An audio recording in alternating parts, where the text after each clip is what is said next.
जहां जहां कांग्रेस ने पैर रखा, एक काम पक्का,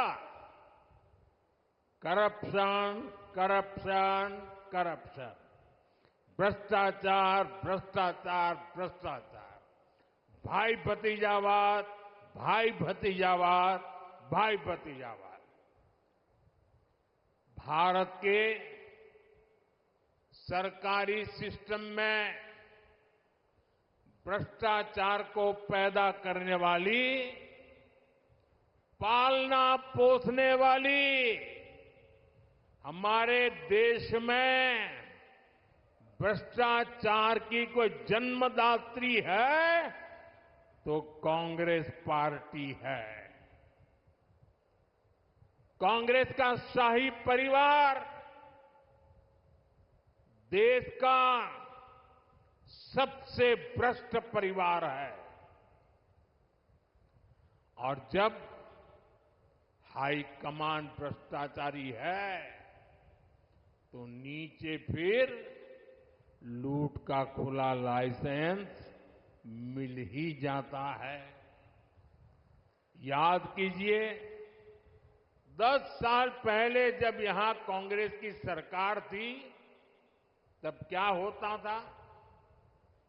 आज जो नए वोटर है ना, 18 साल 20 साल के, उन्हें तो पता तक नहीं होगा कि 10 साल पहले हरियाणा को कैसे लूटा गया था।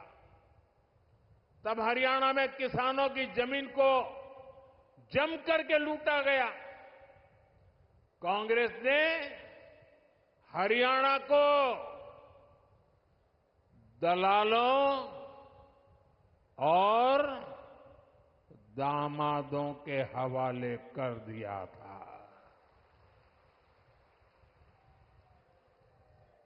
दलालों और दामादों से बचना है तो कमल ही बचाएगा।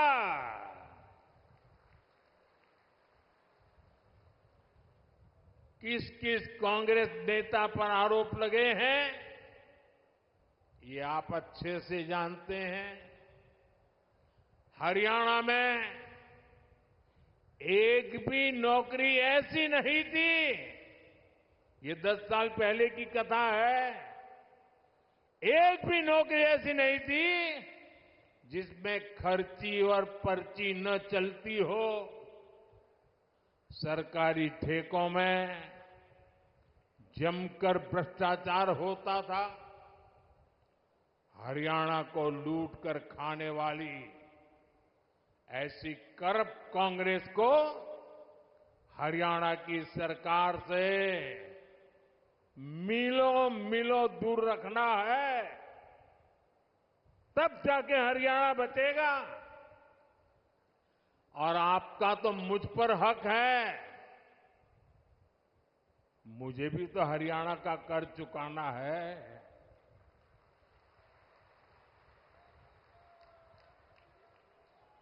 और मुझे खुशी है कि हरियाणा के लोग इतने समझदार हैं कि वो राज्य और केंद्र की ताकत क्या होती है ये जितना हरियाणा के लोग समझते हैं ना, हिंदुस्तान में और कोई उतना नहीं समझता है जितना हरियाणा वाले समझते हैं।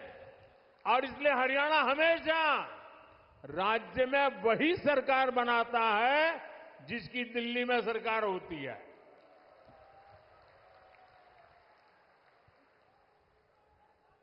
हरियाणा के लोगों की इसकी बराबर समझ है। साथियों, जैसी स्थिति यहां कांग्रेस ने उस समय बनाई थी, आज कर्नाटका में उनकी सरकार है। जरा देखिए, अभी तो 2 साल हुए हैं, क्या हाल करके रखा है। वहां कांग्रेस के मुख्यमंत्री, उन पर जमीन घोटाले के आरोप लगे हैं। जब इसकी जांच शुरू हुई तो कर्नाटका के मुख्यमंत्री हाईकोर्ट चले गए। हाईकोर्ट ने भी उनको एक और डंडा मारा।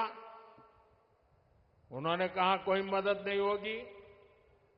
और कल ही हाईकोर्ट ने साफ साफ कहा कि जांच के आदेश सही है और जांच होनी चाहिए। अब देखिए,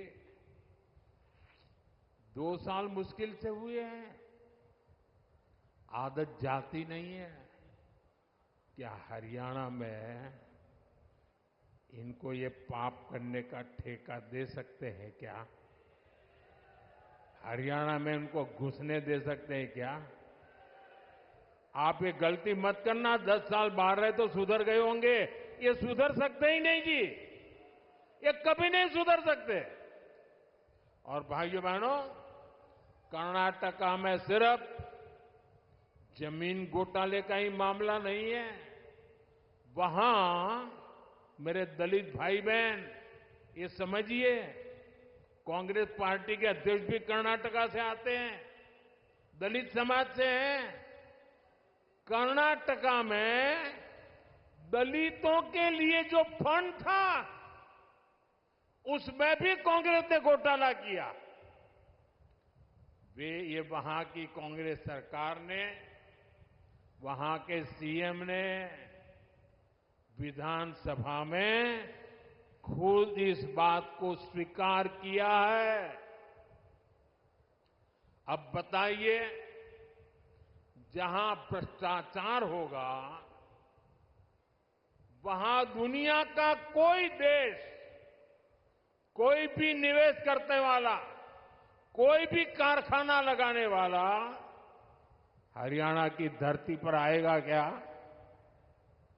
तो हरियाणा का नुकसान होगा कि नहीं होगा? हरियाणा में निवेश नहीं आएगा तो नौजवानों को नौकरी कैसे मिलेगी?